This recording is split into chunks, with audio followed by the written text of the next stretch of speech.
షాపులు ఎవరు ఉన్నారులా? షాపులు ఎవరు ఉన్నామ్మా? ఏం కావాలి? కిలాని బియ్యం ఇయ్యి. కిలో బియ్యం అమ్మా?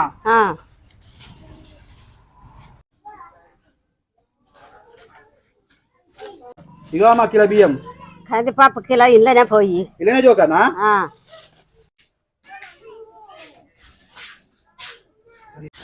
ఇగో అమ్మా పప్పు కూడా ఇళ్ళనే పోసిన. ఇలా చక్కెర కూడా ఇళ్ళనే పోయి. అగో ఇలా చక్కెర ఏందమ్మా? పప్పు ఏమన్నా పప్పు పోసిన, బియ్యం ఏమన్నా బియ్యం పోసిన. చక్కెర పోతే ఎట్లా పడుతుంది అమ్మా? ఏం చేస్తావు దీంతోనే? దీంతో అంటకా వండాలి. అంటగా వండుతావా? నాదేం పోతావు, నాకు వచ్చే పైసలు నాకు వస్తాను. ఇగో అమ్మా చక్కెర కూడా మిల్లనే పోసిన. అమ్మ ఇగో 200 అయింది. 200 200 2-3 రోజులకి ఇస్తా. ఈ 2-3 రోజులకి అవన్నీ ఏమమ్మా ఇవ్వాలి? పైసలు ఇచ్చి తీసుకుపోవాలి. రాసుకుంటే రాసుకో, లేకపోతే నీ సామాన్ నువ్వు తీసుకో. వేరే దుకాణం అయితే తెచ్చుకుంటా. ఓ అమ్మ గట్లాంటివేందమ్మా? ఇలా అన్ని పోసినా అమ్మ అన్ని కలిపి తీసుకుంటా. తీసుకో.